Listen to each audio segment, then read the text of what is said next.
Hello everyone, welcome back to स्नैचेक्स। अक्सर मेरे वीडियोस में मैं बात करता हूँ न्यूट्रिशन की, वेट ट्रेनिंग की, और वो कितनी इंपॉर्टेंट है आपके फिटनेस के लिए इस चीज़ की।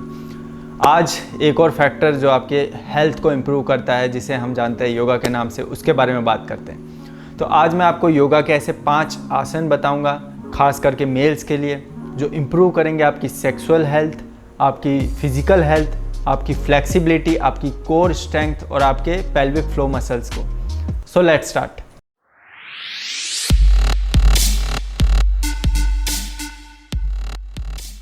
तो पहला जो आसन है उसका नाम है भद्रासन। किस तरीके से परफॉर्म करना है? दोनों पैरों को इस तरीके से जॉइंट करोगे, आपस में पास में ले सकते हो उतना पास में लीजिए। दोनों हाथों से इनको पकड़ लेंगे पैरों को, और दोनों नीज को फ्लोर के डायरेक्शन में फोर्सफुली बेंड करेंगे। अब इसमें ध्यान ये रखना है कि आपका चेस्ट अप रहेगा, बैक एकदम स्ट्रेट रहेगी, सामने की तरफ देखना है और होल्ड करना है 10 to 15 second like this, then release. अगर आपसे इस तरीके से नहीं हो पाता है तो पैरों को थोड़ा सा आगे रखिए और फिर कोशिश करिए ये ऐसे, चेस्ट अप बैक स्ट्रेट। ये भी अगर नहीं हो पा रहा है तो हम जानते हैं एक मूवमेंट बटरफ्लाई, ये बटरफ्लाई कर सकते हो आप स्टार्टिंग में, ताकि थोड़ी सी फ्लेक्सिबिलिटी इंक्रीज हो, और जैसे जैसे इसमें इम्प्रूवमेंट हो जाए तो फिर आप भद्रासन कर सकते हो। इसमें एक चीज़ का ध्यान रखना है, आपको होल्ड करना है 30 सेकेंड, धीरे धीरे होल्डिंग पावर को बढ़ाना है। कोई भी योगासन में हम होल्डिंग क्यों करते हैं? ताकि जो स्ट्रेच है वो टेंडन और लिगामेंट से रिलीज़ होकर मसल तक पहुँचे, तभी आपकी फ्लेक्सिबिलिटी जो है वो बढ़नी स्टार्ट होगी। तो इसकी ड्यूरेशन होती है 15 से 20 सेकंड। साइंस हमें बताती है 15 से 20 सेकंड में टेंडन और लिगामेंट से स्ट्रेच रिलीज़ होता है, और उसके बाद मसल पे जाता है, और उसके बाद जो आप होल्ड करते हो तब आपकी मसल की जो फ्लेक्सिबिलिटी है वो बढ़नी स्टार्ट होती है। तो मूव करते हैं सेकंड आसन की तरफ। सेकंड आसन है उत्तान आसन। पैरों को एकदम सीधा करना है, ज़मीन पे सीधा लेटना है, अपर बॉडी को ऊपर उठाना है, चेस्ट अप करके, बैक स्ट्रेट करके। अब आपको करना ये है कि पैरों को अपने आंखों के लेवल तक उठाना है, इस तरीके से, चेस्ट अप, दोनों हाथ सामने,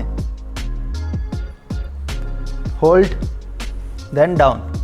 तो ये है उत्तान आसन। इसको आप थोड़ा सा एडवांस, जब आप अगर इसमें अच्छे से परफेक्शन हो जाए, होल्ड करने लग जाओ 30 सेकेंड 60 सेकेंड, तो एडवांस करने के लिए इतना ऊपर तक उठ सकते हो। सेम, दोनों पैरों को ऊपर एंड होल्ड। तो यही हो जाता है नौक आसन। ये जो आसन है ये आपकी हेल्प करता है कोर को स्ट्रॉन्ग करने में। कोर का इसमें काफ़ी ज़्यादा इन्वॉल्वमेंट होता है, तो आपको कोर को कॉन्ट्रैक्ट करके रखना है, और उसके साथ ही ये आसन आपके पेल्विक फ्लोर मसल्स की स्ट्रेंथ बढ़ाता है, उन्हें स्ट्रॉन्ग करता है। पेल्विक फ्लोर मसल जो है उनके 5 मेजर फंक्शन होते हैं: movement, continence, sexual function, organ support and circulation. यानी कि आपका पेल्विक फ्लोर मसल्स जब स्ट्रॉन्ग होंगे तो आपकी सेक्सुअल हेल्थ इम्प्रूव होगी। सेक्सुअल डिसऑर्डर या कोई भी आपको इश्यूज़ है तो उनमें इन आसनों से काफ़ी ज़्यादा हेल्प मिलेगी इम्प्रूव करने में। थर्ड आसन जो है सेतुबंध आसन। इसे हम ग्लूट ब्रिज के नाम से भी जानते हैं, ग्लूट ब्रिज करते हैं, लेकिन इस ग्लूट ब्रिज और इसमें थोड़ा सा डिफरेंस है, ज़्यादा नहीं। सेम ग्लूट ब्रिज पोजिशन में जाना है, जो आपके लेग्स का डिस्टेंस है लगभग हिप विड्थ डिस्टेंस या शोल्डर विड्थ डिस्टेंस पे लेग्स को रखेंगे। लेटना है, पैरों को पास में रखना है इस तरीके से, और अब आपको अपने ग्लूट्स को कॉन्ट्रैक्ट करके आपके पेल्विक मसल्स को ऊपर की तरफ पुश करना है इस तरीके से। हाथ जिस तरीके से ज़मीन पे रखें एंड ग्लूट कॉन्ट्रैक्शन, एंड जितना ऊपर उठा सकते हो, बैक से नहीं, पेल्विक मसल्स को उतना ऊपर उठाना है ग्लूट को कॉन्ट्रैक्ट करके। ध्यान रखें बैक पे प्रेशर ना आए, बॉडी को जितना उठा सकते हो उतना। Contraction and stretch, hold. अब आप थोड़ा सा अच्छे से कॉन्ट्रैक्ट करने के लिए अपने हाथों को इस तरीके से सपोर्ट ले सकते हो एंड होल्ड, होल्ड। उसके बाद बॉडी नीचे, देन रिलैक्स, और फिर से रिपीट।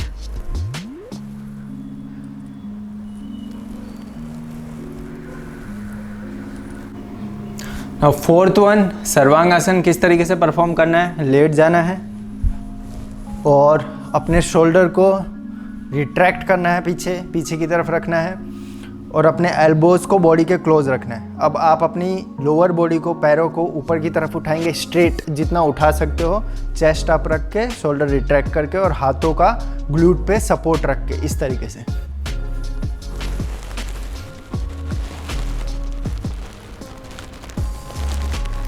अगर ये नहीं हो पाता है तो थोड़ा सा ग्लूट को बेंड कर सकते हो और इस पोजीशन में होल्ड कर सकते हो। ये इजी है पहले वाले से। जब इसमें इम्प्रूवमेंट कर लो तो आप फिर पूरा फुल रेंज में कर सकते हो। लास्ट वन, फिफ्थ आसन, पूर्वोत्तानासन। हम जैसे प्लैंक करते हैं बस उसका अपोजिट करना है, उल्टे होके। किस तरीके से करेंगे? पैर एकदम स्ट्रेट सीधे, अपने फुट को सामने की तरफ स्ट्रेट रखेंगे, नी स्ट्रेट, कोर टाइट, अपने दोनों हाथ पीछे की तरफ, शोल्डर रिट्रैक्ट, देन बॉडी को ऊपर उठाना है इस तरीके से एंड होल्ड। अगर ये नहीं हो पाता है तो इसका इजी वे है, दोनों पैर को फोल्ड करेंगे इस तरीके से, सेम शोल्डर रिट्रैक्शन और बॉडी अप एंड होल्ड। तो ये मैंने आपको 5 आसन बताए और इनके साथ ही मैंने इनके बेनिफिट्स भी बताए।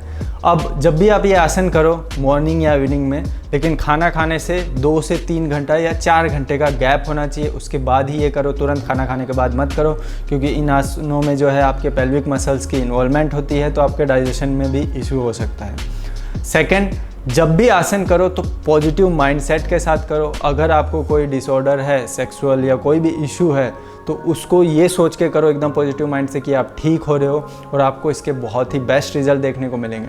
तो ट्राई करिए। और अगर आपको मेरे योगा से रिलेटेड इस तरीके के वीडियो अच्छे लगे तो मुझे कमेंट में ज़रूर बताएं, ताकि मैं आने वाले टाइम में और वीडियोज़ बनाऊँ योगा पे। Thank you for watching. Channel को सब्सक्राइब करिए, बेल आइकन को हिट करिए ताकि आपको सबसे पहले नोटिफिकेशन मिल जाए। Keep watching, keep planning, snatch X, we believe in fitness.